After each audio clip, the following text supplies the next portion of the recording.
Welcome to Logical-NDE. My name is Emily, and it is my pleasure to narrate the near-death experiences of those who have seen the other side. If you are new to our channel, welcome. For our regular viewers, please sit back and enjoy today's episode. My name is Barbara Bartolome, and I live in Santa Barbara, California, for the last 40 years. Prior to that, I grew up in Salem, Oregon. And my near-death experience, actually, there are two of them, and I only knew about the one that I actually remember, which happened at 31 years old. I never knew about the one that happened during my childhood until my older brother, my oldest brother, disclosed it to me when I was 55 years old. He had seen me die when I was 18 months old, and he had watched the whole process, and I ended up coming back into breathing again, and the ambulance took me off and to the hospital. And so he was told by my parents never to talk to me about it, and so were my other siblings that were older than me. So I never found out about it. No one told me about it. But when I was 31 years old, I was here in Santa Barbara and had a near-death experience by a myelogram that I was having done at a hospital here. And a myelogram is injecting iodine dye into the base of your neck, and that's where they were doing it for me, into your spinal cord, because they were doing an X-ray type of test to see if my lower back, where I was having surgery the next day, if the disc that blew out in my lower back had chipped my spinal cord. And if I was losing spinal fluid, then they were going to have to repair that the next day as well. So they were testing me prior to doing a laminectomy, discectomy surgery at the hospital. And it was the night before the surgery. And unfortunately, the X-ray tech that was with another person, the two of them were working on the machine to do the whole process. He pushed the wrong button on the machine, and instead of lifting my head up and lowering my feet, he pushed the wrong button. So he lowered my head and raised my feet, and the dye that they had just injected into the back of my neck went into my brain pretty quickly. And within a minute or so, I was up on the ceiling above my body, and I looked down very calmly. I didn't know what was going on. I knew that I was really panicked in my body down below before I had left it, because I was hyperventilating and I knew something was wrong. But once I left my body, I looked down at it, and I said, if I'm up here and my body is down there and he's calling code blue, then I think I just died. And when I said that, there was the presence next to me of what I felt was God. And I wasn't a particularly religious person, but I was a spiritual person. And I think that spirituality came from that first near-death experience that I had, because I had always felt that God was real. I didn't need to go to church to know that. My parents didn't go to church. I went to different churches, but I always felt that wasn't the real God. I felt like that was man, and that wasn't feeling good to me. And so I went to talk with my friends, maybe went to that church, or I went to, experience it, but I didn't really ever feel connected. I felt connected straight up to God, and I didn't think I needed ever anything in between us. And so what ended up happening was that the neurosurgeon and the orthopedic surgeon that were in the room at the time of my near-death experience, everybody went into kind of a panic mode because I had died and they hadn't expected it. And they were calling out orders to the two X-ray techs and the nurse that was in the room. And the nurse that was in the room was calling for an oxygen cart, a defib unit, a heart monitor on the phone, saying stat, stat. The oxygen cart came in. They had been doing CPR. The two X-ray techs had been doing CPR on me. Oxygen cart came in. They connected the oxygen mask up to my face. And so they stopped blowing into my mouth, but they were still doing chest compressions. And this man came in and he had a small box and he put it on a shelf behind the table that I was laying on. And I was watching all this from above, and I was talking to the being that I felt was God, saying how much I wanted to go back into my life. And I had been for 7 years in a very abusive situation with a husband who would fly off the handle and get upset over smallest of things. And he would hit me and push me and kick me and shove me and berate me. And he was also doing it to my oldest son, who was about 8 years old at that time. And so I was asking the being if I could go back into my life, because if I left, my little baby daughter was only 5 months old. And if I left both the children in the care of their fathers, my son was from a previous husband that I had married and divorced pretty quickly. But if I left the children in the care of both of the fathers, then they wouldn't have grown up to be loved and cared for, and they probably would have been abused by the second husband. So I was asking to go back into my life to be able to protect them. And I would say I was dead about 10 minutes.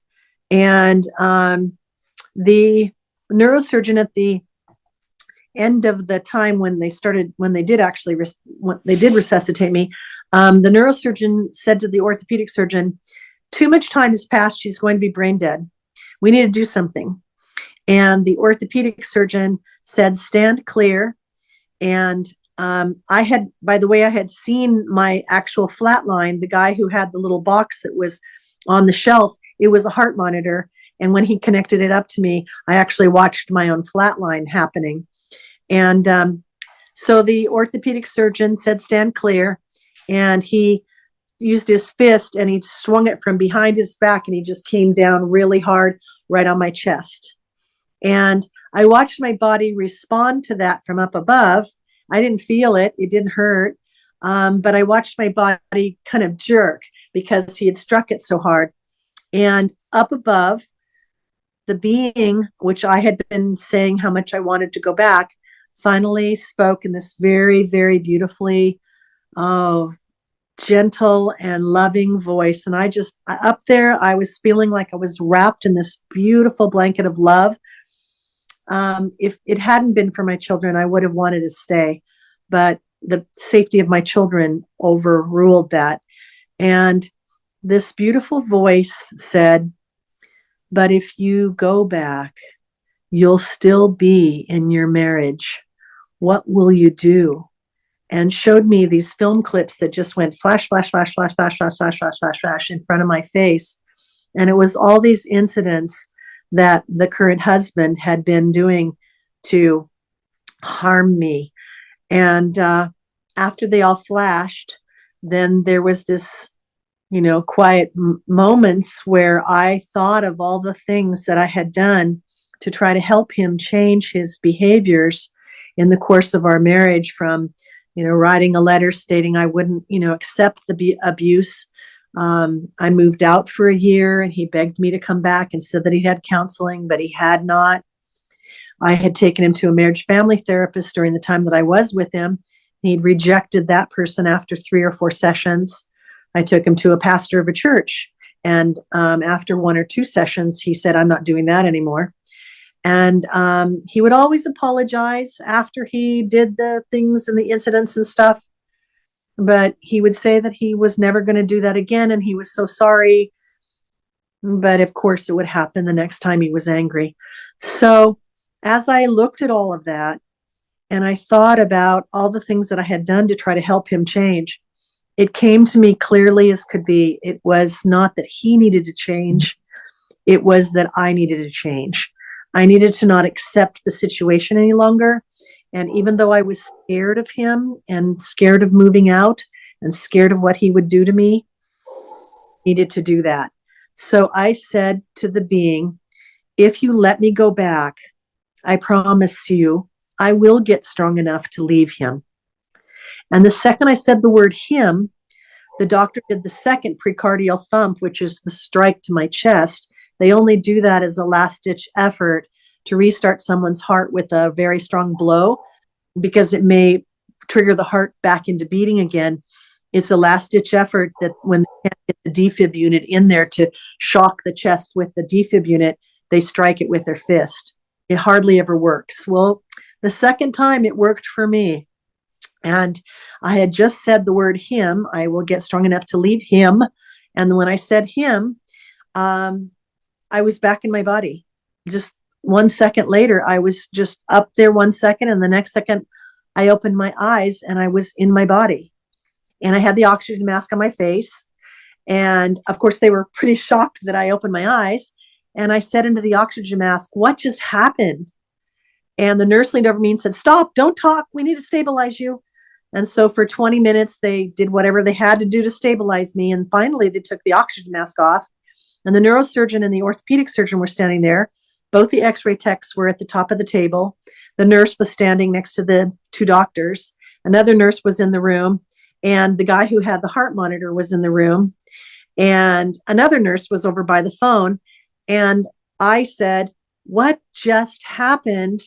I was up on the ceiling and I could see and hear everything. Well, the neurosurgeon said, "Oh, brother." And that, at 31 years old, I had never done wrong things. My mom had been a police officer when I was young, and I didn't drink, I didn't smoke, I never did drugs. I wanted to be believed. And I said, "No, I saw everything that was going on." I completely recounted to them what had happened in the whole room while I had been laying there flatlining. And they all were shocked, but it was the neurosurgeon. As I was talking, he clenched his fists next to his body and he pulled them up next to his body and he went, "I'm not going to stand here and listen to this." And he stormed out of the room. So he was really freaked out over me being able to tell what just happened while I had been flatlining. But the orthopedic surgeon, after the neurosurgeon left, everybody else stayed. And the orthopedic surgeon took my hand and was very gentle. And he said, "Tell me what happened. How did you feel? What was it like?" And so he was asking questions and interested in this situation. And they then, once I was, ready to go up to my room, they put me on a gurney, sent me up to my room, and then no one in the hospital would talk to me about what had happened. In fact, the next day when they did the surgery, the neurosurgeon and the orthopedic surgeon were coming into the recovery area after the surgery. And I said, "What happened last night? What was that?" Because it was very alarming to me that I'd never heard of anything like that before or read about it or anything. And the neurosurgeon put his hand up and went, "I am not here to talk to you about that. I'm here to talk to you about your surgery." And so I was very closed down by, people would just they didn't want to say anything about it because it was the liability of the hospital because of what had happened with the person who'd pushed the wrong button on the side of the x-ray table. So when I told that husband that was the abusive one, that later that day when he came with my little baby daughter and my son, he said, "Well, that couldn't have happened. You probably hallucinated that." And that closed me down even more. So I didn't talk to anybody about it for about 12 years. And finally, a nurse friend of mine, a woman, I spoke to her about it. And she was the one who told me it's called a near-death experience, Barbara. There are many people who have had these. We see these happen in the hospital. And there's a lot of information online about it. So if you, Google it and find a couple of the websites, you'll find out more about it. So that's exactly what I did. And I ended up getting asked to go to a conference for the IANS organization, which is based in Raleigh-Durham, North Carolina. And at that conference, I got to meet about 50 other people who'd had near-death experiences. And we all sat in a large circle, and each person disclosed what their near-death experience was like. So I heard all of these other people, and it really validated it for me because I had never heard of it before having it happen to me. So this was 15 years later or something that I finally got comfortable with it. So I ended up starting a group here in Santa Barbara to support people who have had near-death experiences. It's part of the IANS organization, which is International Association for Near-Death Studies.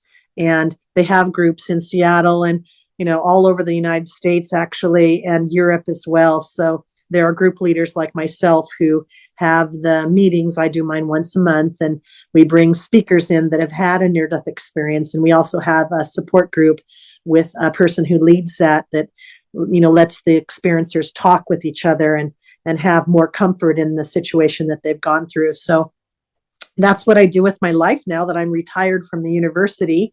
And I travel to all the conferences, and I also am open to people calling me if they've had an experience and talking with me about that.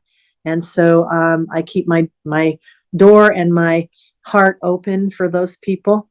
So that's what I do with my life now. I realize that that's my real purpose, and my husband is very supportive of me with it. And so it's a wonderful thing that I feel like I'm giving to others, and I really want people to know that it's a very natural thing that happens, and you can't, expect to have everybody understand it. But if you come to, grips with it, it becomes a really big gift in your life. So that's what I try to do, is tell them about that. I believe that now that I've had this experience and I've been able to, adapt it into my life, I firmly believe that we're here more than one life. I believe that we're here to grow our soul, and we come in different lives to experience maybe being different colors, maybe being different religions, maybe being different sexes, and we experience that, and we grow our souls by doing that multiple times. And I really feel that love is the absolute answer to this world coming out of the negative and, hostile situation that it has been developing over the course of centuries. I really feel that, finding love for everyone, not seeing differences, being kind, finding ways to reach out and touch somebody that day and help them in some way, even if it's just a smile to a baby in a shopping cart. Be the person that you'd want to be able to see your life review at the end of your life and say, wow, I touched a lot of hearts in my life, and I did a great job at that.